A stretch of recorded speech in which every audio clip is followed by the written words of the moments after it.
Yo, what's going on, everyone? Welcome to the Fantasy Football Prodigy Podcast. And in this video, I'm going to talk you through a dynasty trade I made in my league that involves getting rid of James Conner. So back in 2018, we started a 10-team dynasty league, and in our startup draft, I drafted James Conner really late in the draft, and I believe that was the season that Le'Veon Bell ended up missing like the entire season because he held out.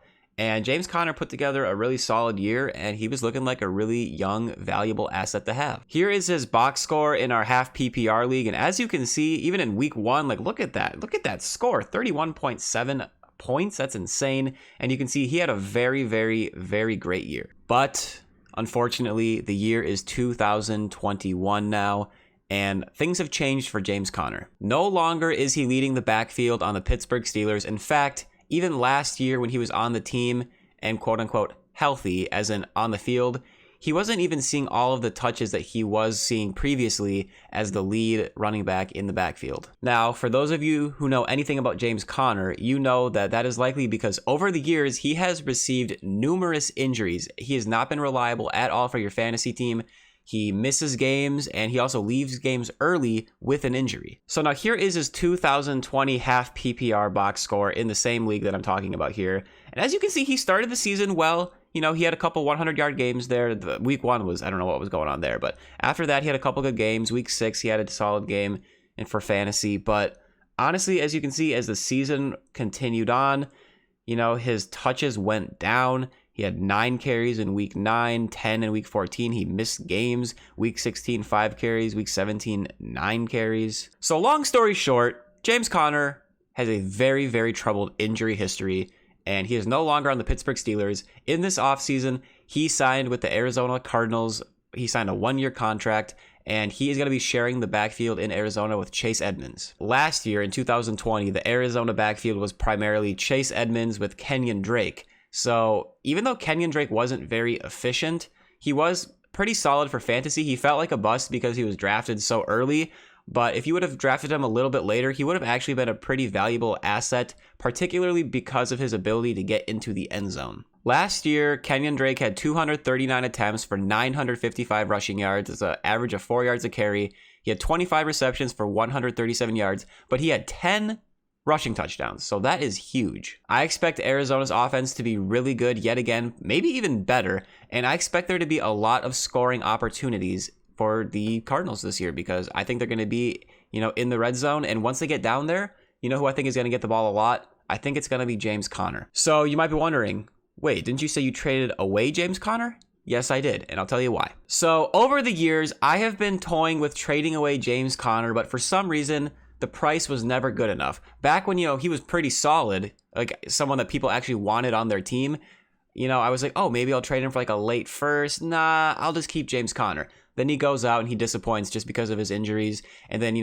I also forgot to mention this, but last year in 2020, after all these injuries mounted up, I watched a few Steelers games and he just didn't look that great. He didn't look like he had a lot of burst.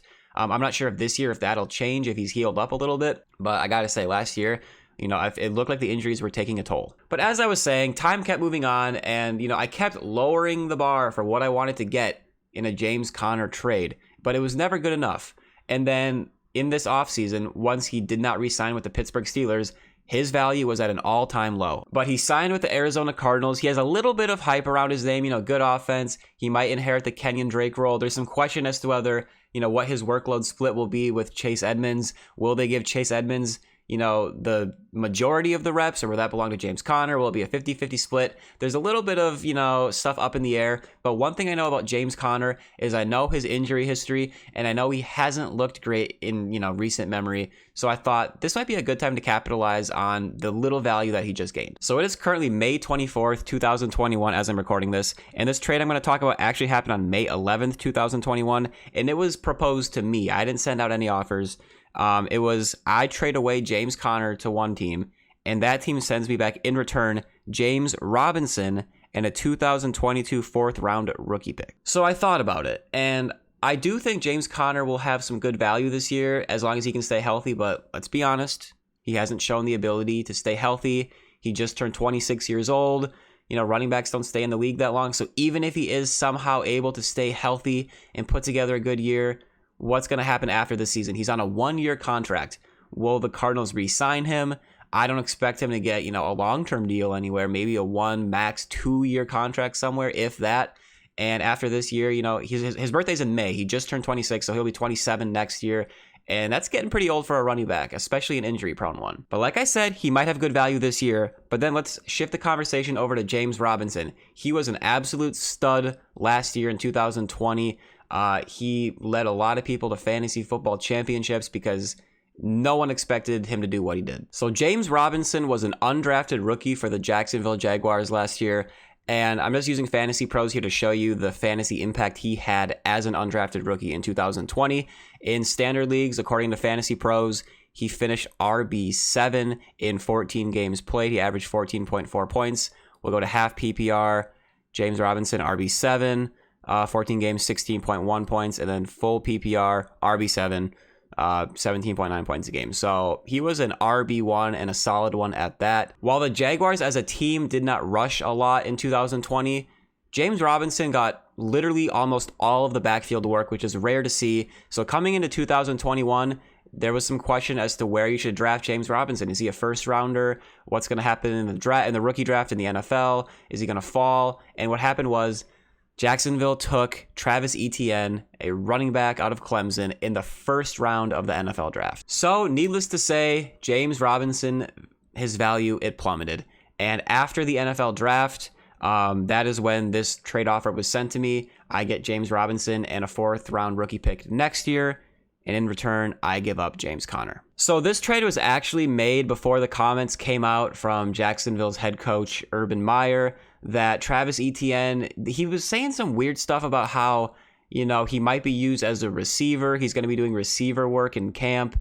And long story short, it kind of led to the idea that, maybe James Robinson's role wouldn't be reduced as much as we thought. But at the time of this trade, we didn't really know what to expect. We didn't know how the workload was going to be split in Jacksonville. In fact, we still don't.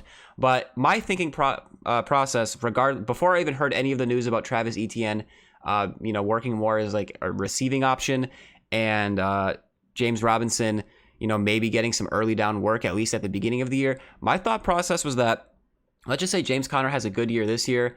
James Robinson, he's shown the ability to do things that James Conner just cannot. He was able to, withstand a full workload, stay healthy, and stay consistently productive.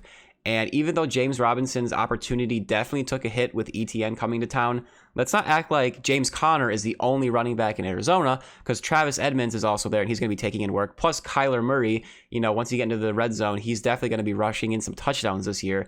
So I figured, I'm going to trade away James Conner. I'm going to get the youth in James Robinson.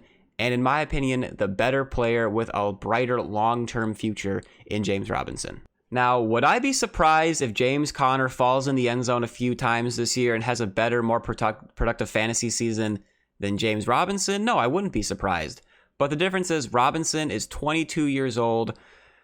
And you know what? I just think he has a chance to, at some point in the future, have some sort of role. I could be right. I could be wrong. He's 22. His birthday is in August, so he'll be 23 in a few months. But yeah, worst case scenario with this trade from my perspective is James Conner goes out, has a great season, possibly comes back for 1 or 2 more years, serves as some sort of, role player on a team and has a couple more productive seasons. And James Robinson rather, goes out there and he's barely involved. Travis Etienne takes over the entire workload and Robinson just kind of fades into obscurity. We saw this with Philip Lindsay, actually, who I can't remember if he was undrafted or a 7th rounder or something like that in Denver, but he had a really good season. I believe it was his rookie year. He made the Pro Bowl, and then right after that, what do the Broncos do? They go out and sign Melvin Gordon, and Philip Lindsay is no longer even on the Broncos. He's on the Texans now. So that kind of thing could definitely happen to James Robinson, where, just because of the draft capital invested in him, teams just don't want to give him a chance. But, last year he showed that he can get it done. And I think he could get another shot of some sort at some point in the future in the NFL. Best case scenario is Travis Etienne doesn't have a big role, which I don't foresee because he was a first-round running back. He's going to have a role. And they just give James Robinson a bunch of early down work, and maybe he's somewhat involved in the passing game. And, hopefully he signs a second contract, and he goes to a team where he has a role. and, James Conner just kind of fades away over the next year or two. So we'll see how this trade works out. I kind of took the long-term upside in youth in James Robinson over, keeping James Conner, who I think will have a solid role this year, but will even stay healthy. He's getting older. He didn't look that great last year. So either way, we'll see what happens, but this is a trade I decided to make. I haven't posted on this channel in quite a while because typically I used it as more of a way to kind of show you guys what's happening in my own leagues, so you can also make informed decisions based off of what I'm doing, or do the opposite of what I'm doing, whatever you think. So yeah, guys, thanks for watching. I really do appreciate it. Make sure to drop a like, subscribe to the channel, and I'll see you later. Peace out.